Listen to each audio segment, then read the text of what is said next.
మనం అపోస్తల కార్యాలు 8వ అధ్యాయం 6వ వచనం చదివితే, ఫిలిప్పి చెప్పిన మాట మీద సమరయ ప్రజలు వాళ్ళ తలంబు, వాళ్ళ ఆలోచన ఇవి అన్నీ బ్యాడ్గా ఆలోచన చేస్తారు.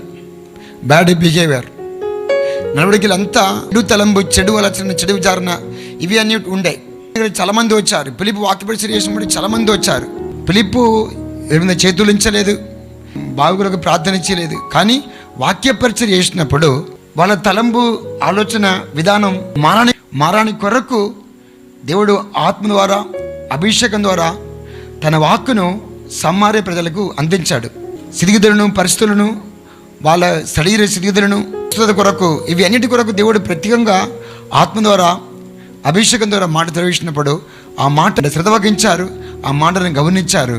వాళ్ళ ప్రతి ఒక్కరూ మాట ద్వారా స్వస్థత పొందుకున్నారు, విమోచించబడ్డారు.